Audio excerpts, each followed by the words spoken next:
faz sentido. Não no sentido que estamos habituados, no sentido, digamos assim, mais convencional do termo, ligado à administração do Estado e por aí fora.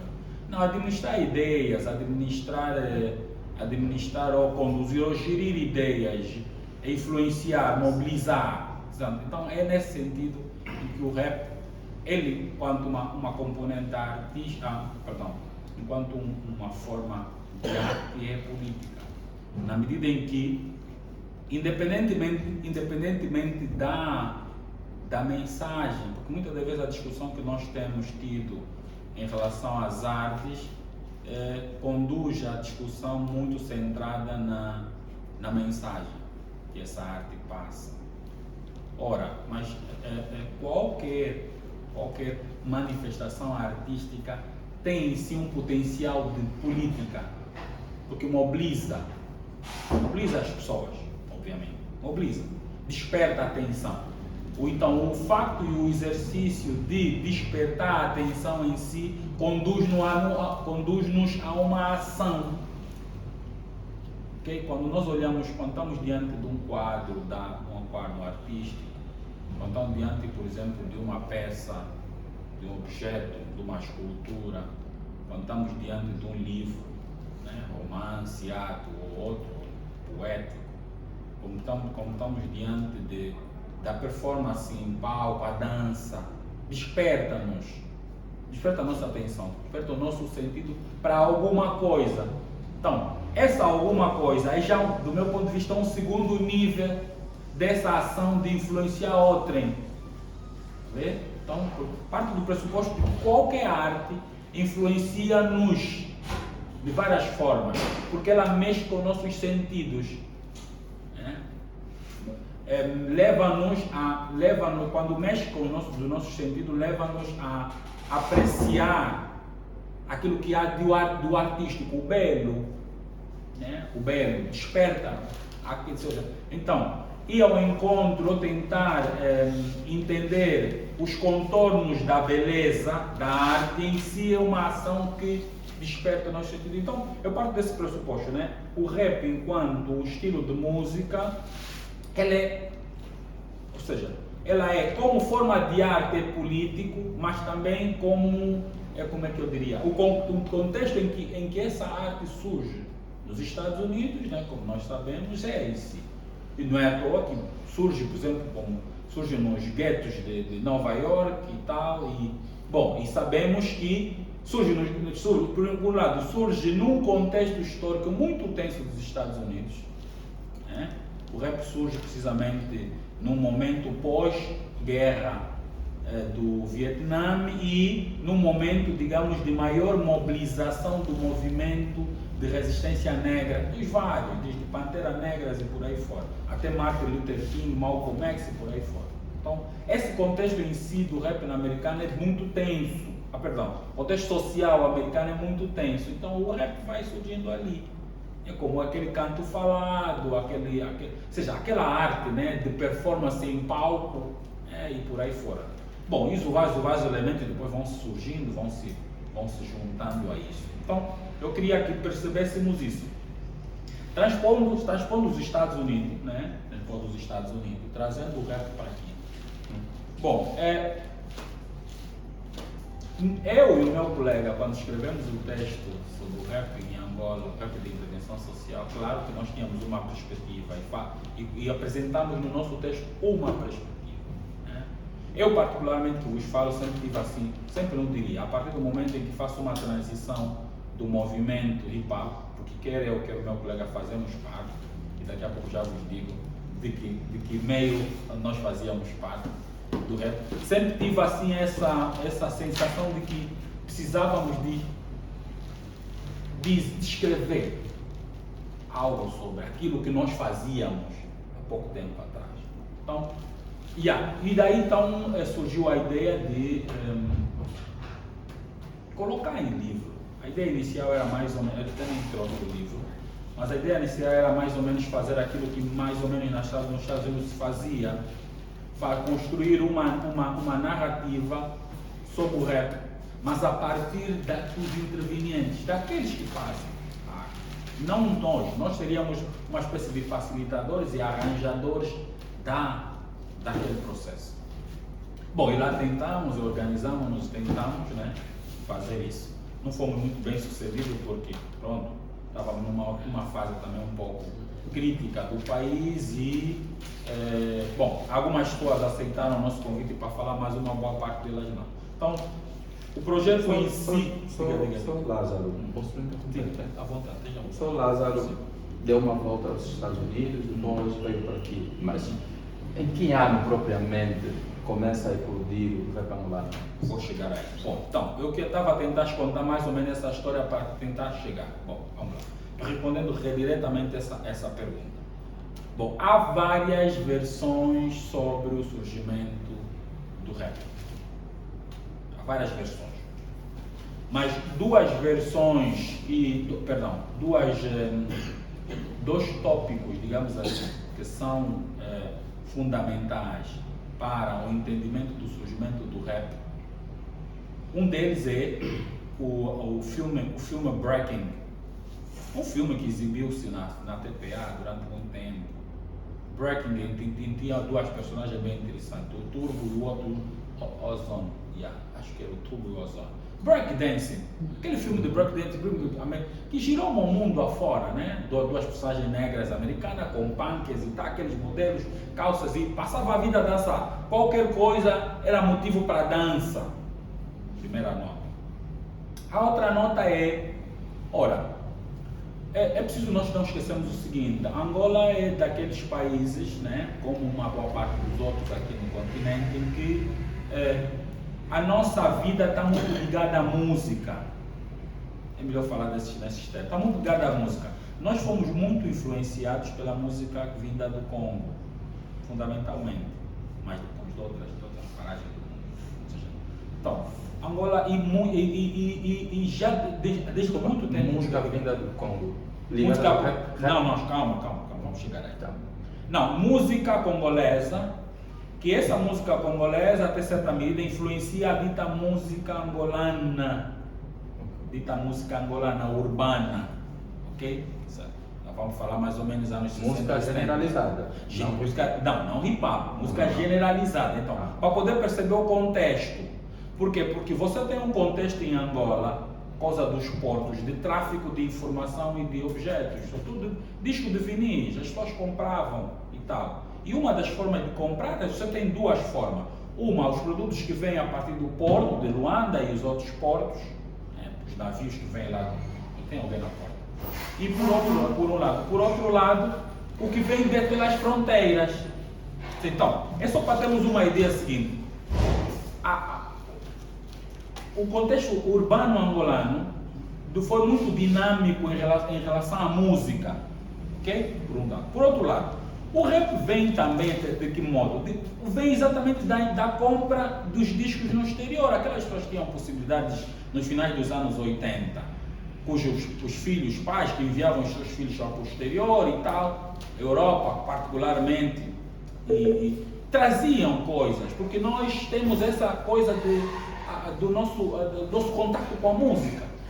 Ok? Então, a cultura urbana, sobretudo nessa zona do litoral, mas não só, está muito associada à música. A juventude está muito ligada à música. Vocês podem, é só verem que todas as modas urbanas que surgem em Angola estão muito relacionadas à música. Estilos de roupa, de andar, de vestir, penteados, por aí fora. Por exemplo, só para perceber o que eu estou a tentar dizer. Por exemplo, a minha mãe, né? Uma pessoa que nasce no final de 50 início de 60, ela me conta, por exemplo, que frequentou muitos bailes, dancing, e no tempo dela curtia muito zouk. No tempo da minha mãe é do afro, aliás, Estados Unidos vê as influências afro, o gine, aqueles grandes cabeleiras, e as pantalões, vestidos grandes, né? E as pantalões, que muitas das vezes vimos nos filmes americanos já um pouco zoado. O estilo da mulher negra norte-americana. Então, estou a falar de uma pessoa que nasceu nos finais de 50, início de 60. A ver? Logo que tiveram essa influência. E o Zuki entrou aqui, tá vendo como entraram outras músicas, a rumba congolesa e por aí fora. Isso para explicar o quê? Isso para explicar que Angola sempre foi um palco, sempre não. Angola é um palco de acesso a músicas. E essa música, de que forma é que elas não chegam? Não chega via exterior. A partir do momento em que as pessoas alguns têm capacidade para comprar e tal, influenciar e tocar em rádios e por aí fora. Okay? Então há esse cenário, digamos assim. E com o rap não foi diferente. Então há essas duas vias para, digamos, tentarmos entender a história do hip hop em Angola. E a história do hip hop em Angola, como nós dissemos no texto, ele surge pelo break, não surge pelo rap, propriamente dito. O rap vem aparecendo depois, okay? Mas surge pela dança, pela estética, pelo grife, pelo break, o break, a dança, tudo.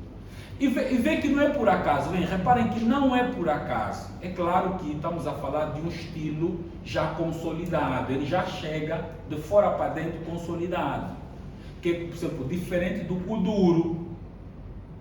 Então, eu costumo dizer que o rap angolano e o kuduro são parentes. É claro que os rappers não gostam disso, mas são parentes. São parentes por quê? Porque estão muito associados à música eletrônica. A ver? O beat está muito associado à música eletrônica. A ver? Então, repara, o kuduro surge o quê? O kuduro surge daquele beat pesado, não cantado, com improviso só. Tem um improviso lá por cima de vez em quando, que continua, o dito house, e continua ainda. E o ponto, o kuduro depois tem as metamorfoses e tal. O rap já é o contrário, o rap surge pelo breakdance, só um pouco mais tarde que começam a entrar os discos de rap americano. Começa-se a tocar nas rádios, assim, muito tipo FM estéreo e por aí fora. Ora, é claro que tudo isso está a acontecer sob várias formas, né? Costuma-se falar, por exemplo, não é uma data hipotética. Não, a data hipotética, vamos lá dentro. A data é que você tem que perceber o contexto. O rap em Angola surge mais ou menos num período de transição entre 89... Pode citar aqui alguns precursores? Sim, não, isso vou fazer isso. Surge entre 89 e 90 e vai se consolidando de fato naquela primeira metade de 90. Particularmente porque depois você começa a ter já espetáculos de break e depois o rap aparece posteriormente, ok? Mas ainda aparece o rap americano, propriamente dito. O que o pessoal fazia como é que nós falamos? Fazia improviso. Ouvíamos mais e menos. Bom, depois começa-se a descontar alguns. Há mais ou menos precursores, vários, que andam por aí. A parte dessa história, né? A malta investigou, gente como uma malta Neboy, malta do e-mail, como aquele espaço em que tinha filhos de gente que tinham possibilidades para, e muitos desses conseguiam comprar revista, tinham CDs dos pagos NME, por aí fora, essa malta toda vai entrando. Depois estão esses pequenos grupos, são múltiplos grupos daquela fase de 90. Depois, um pouco mais tarde, vão se afirmando. Como, por exemplo, eu lembro-me da consciência ativa, que vão vindo. Ou seja, então, mas antes de tudo, reparem que antes de tudo o resto, antes disso, o primado é grupos de dança, do qual esse Sérgio Rodrigues, que aí os jornalistas faziam parte, grupos de dança, break. Tá vendo? De grupos de dança passa-se alguns depois para MCs. Okay? Então surge mais ou menos. Mas eu falei de espetáculo. Então, organizam-se espetáculos e um espaço interessante, muito interessante, que é para o kuduro, quer dizer, vamos falar que para a música eletrônica é a banca. Sabe onde é que fica a esbanca? Aí ia subir para o palácio, a esbanca tocava. E depois há um espaço na Manhanga. Eu particularmente frequentei mais esse espaço na Manhanga, agora onde é que fica? Manga o Espaço, onde realizava-se os espetáculos de rap. Mas paralelamente a isso, haviam outros passos. Um dos MCs, por exemplo, que naquela altura, estou a falar de 94, 95, no espetáculo da banca, que impressiona, que já passa a ser um sujeito que faz mais ou menos um misto. Existem outras maltas, como o Clever, Fadaman, que já naquela altura, o Mutu Moshi, por exemplo, né? O Mutu Moshi era bastante curioso, né? Porque o Mutu Moshi é baixinho, pequeno, e às vezes em palco no meio de grades bem grandes e tal, fisicamente grandes e tal. Portanto, há esse pessoal, são mais ou menos, digamos que há uma multiplicidade, ou seja, é claro, é normal que existam pessoas que hoje batem no peito e digam que somos os primeiros, mas isso é como tudo. É muito difícil poder dizer assim taxativamente, foi esse o primeiro sujeito que trouxe o rap em Angola. Não. É que é um movimento múltiplo porque as pessoas ouviam, as pessoas vinham música. E vocês sabem que nós somos um tipo de sociedade, sobretudo por causa da questão da arte, é ver, ouvir e imitar. Está vendo? Ver, ouvir e imitar. Querer representar. Então o rap em Angola surge. Para ser mais concreto, esse período de passagem de 90, pois reparem que é o seguinte, Angola, durante esse período 90, 80, sobretudo, teve o comércio interno, comércio externo, depois há mudanças. E o rap, é interessante que o rap em Angola surge exatamente como estilo propriamente, surge nesse período de transição. Vamos a sair de um processo político-social, vocês sabem, para um outro de abertura, e sobretudo a abertura no comércio externo, as coisas que entravam, que podiam entrar para o Porto de Luanda, sem grandes taxas e sem grandes macas, vão entrando.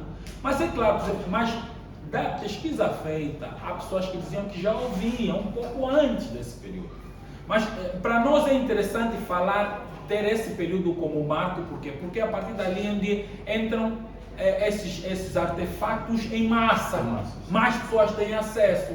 Mas também quando falamos mais pessoas têm acesso, é um circuito restrito de pessoas. Não eram tanta gente que tinha acesso a discos que vinham. Aliás, porque não era também tão fácil poder comprar discos vindos dos Estados Unidos, a ver? Era normalmente associada a pessoas que tinham algum poder aquisitivo, cujos pais iam de viagem, não sei quantos, e aproveitavam comprar os discos. A ver? Então ele surge disso aí. Reforçada a ideia que disso nós também temos na grelha de programação, quer da Rádio Nacional, quer da televisão, temos esse filme, que em si chama a atenção das pessoas, as pessoas despertam. E é preciso não esquecer, sempre não esquecer, que é um movimento anterior, ou seja, o segmento daquilo que vem do exterior, não começa com o rap. Já começa eu dei o exemplo da minha mãe, que cabelo afro e tal, e já ouvindo mesmo aquela cabeleira farta e as pantalones, sabe? Essa moda vem de onde? Vem dos Estados Unidos, vem daquela zona do Caraíbe, vem dali. Então essas influências já são um pouco recuadas. Então é claro que quando surge o filme Breaking, desperta a atenção dessa geração mais nova, dessa fase. Tá vendo? E depois, como acontece em Angola, levou para as ruas. Então ou seja, é preferível dizer o seguinte, o grande palco do rap em Angola são as ruas. Tá vendo? É da imitação do que vê, ouve e leva para a rua. E para isso, daquela fase até mais ou menos 1998, despontaram-se uma porrada de grupos de dança. Mas reparem que já antes esses movimentos existiam. Sabe? Grupos de dança, não sei o que, aqui dança. Então a dança tem a performance em palco, né? A performance propriamente tem esse poder muito forte. Sim, então podemos aqui afirmar que o rap, quando chega para Angola, numa primeira perspectiva, era mesmo dançante. O rap chega em Angola a partir do breaking. Chega em Angola a partir do breaking. Muitos dos ditos precursores, né, as pessoas que têm uma certa voz autorizada para falar sobre a história do rap, são unânimes em reconhecer isso. Né? Que aquele filme influenciou-os muito. Aquela estética da roupa e tal, do cabelo, modo de falar, de gesticular, aquela brincadeira toda influenciou as cabeças. Depois só foi escavar. Então, do breaking para o rap foi só um passo. Tá vendo? Então, ao primeiro. Pronto, mas há um outro elemento interessante, que esse fica um pouco para trás, que é o grafite. Aqui, o grafite. Pichar na rua e tal, isso não é coisa de agora, já vem lá de trás. Só que, claro, nós temos também, nós não podemos esquecer o contexto social que vos disse, que é muito importante para perceber a questão dos estilos, né? Artístico e não só. É um contexto de fechamento e de transição. Epá, meu amigo, dançar na rua até certo ponto era um problema, menos no asfalto. Pichar na parede, então, um problema maior. É? Pintar a parede é um problema maior. Tá vendo então? Ou seja, a dança até certo ponto prospera até um determinado momento. Entra o rap ainda é embrionário, o grafite passa um pouco à frente do rap, mas de facto, como elemento da cultura rap que vinga é o rap. Ok? Ou seja, o rap deixa lá para lá, o break praticamente quase não existe. Existem, imagino que existem alguns grupos e tal, praticamente extinto, né? Porque o Kuduro talvez é um produto de mais adesão massiva, né? Porque o break requer exercícios mais elaborados até certo ponto, né? Então, quer dizer, do meu ponto de vista, essas questões todas temos que ter tido em conta. Ora, bom, então, de rap americano, maioritariamente, o rap angolano surge exatamente desse momento, quando se percebe, mais uma vez, por influências externas, Gabriel Pensador, por aí fora, é um dos músicos que talvez desperta os angolanos de que é possível fazer rap falando português. Então há essas influências. Vocês reparam que estamos já a falar de quê? Estamos já a falar praticamente da segunda metade de 90, onde vão surgindo grupos e ao mesmo tempo movimentos que dão corpo a isto, né? Então eu acho que vou deixar, para não acabar tudo, vou deixar uma parte também para o Nayob, que é um dos precursores, né? Agitador, né? Digamos assim, cultural, de uma forma genérica. Então, quer dizer, há esse histórico. E pronto, não, o Gabriel Pensador como um catalisador que demonstra que é possível fazer rap em português, língua portuguesa, porque até bem pouco tempo você tinha, quer dizer, até antes disso você tinha rap, mas rap em inglês, com aquela ideia de que o canto é em inglês, tá vendo? Pronto, com toda a força também que o produto cultural norte-americano tem. Há também isso é preciso não esquecer. Ora, e depois, uma porrada de outros músicos, de outros artistas. Eu trouxe aqui isso. Embora em Angola, como o disco anterior é meu Raio X Brasil, mas é um dos discos que uma denada zona que eu conheço, não todos, consumiu, né? Está em livro, esse álbum deles de 97, mas anterior a esse tem outros álbuns, né? Então são influências do rap português. Então Angola bebe dos Estados Unidos para o início, mas bebe do Brasil para a possibilidade do rap em português. Okay? Então há essa, apesar do rap em português, mas também até certo ponto dá essa componente, ou seja, digamos que do meu ponto de vista tem uma redundância, mas é a politização do rap. Então são esses aspectos. Então, mas eu, como disse, era mais conversa, então eu prefiro que vocês façam questões, interpelem-me, mas antes eu também passo a palavra, devolvo a palavra ao moderador. Sim, diga. A palavra é sua, moderador. Bem, chegou agora há pouco a nossa sede, o Sr. Wiman Nayob. Ele foi filho de um grande grupo percursor no movimento rap em Angola, numa perspectiva política. Um dos percursores também do Wiman Nayob. Tem muita história, tem muito que nos diga hoje. Pode ser. Tá bom. Estaria conosco nesse exato momento a Sister Queen, o Bromex, mas devido a umas agendas alegaram que não estariam conosco. Bem, o professor Lázaro penso que já esteve no fim da sua primeira abordagem. Bom, não, primeira fase.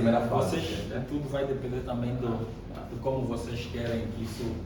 Que eu não gostaria que fosse uma palestra, uma conversa, né? Não é nada monopolizado aqui. Yeah, Enquanto eu deixo o Wiman Nayob descansar um pouco, vou privilegiar o auditório a interagir também de tudo que ouviu o nosso mestre Lázaro. Sim, o auditório, podem começar a interagir. Eu poderia começar a falar que estou no MoMA. Sim, no MoMA, né? Sim. Como é que olha o Miguel Neto para ti? Podemos considerar Miguel Neto um dos precursores do rap? O hip hop aqui em Angola, Miguel Neto? Eu acho que sim, porque eu, como vos disse, quer dizer, Desculpa só, vai. Ok, tá bem.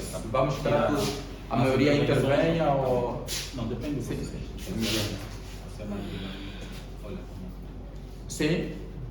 Sim, MC Longa. Temos uma questão. MC Longa, né? Sim. Sim, mano. Uma questão para fazer um professor. Sim, pode intervir. Professor, Sim. e quando é que surgiu o rap aqui em Angola?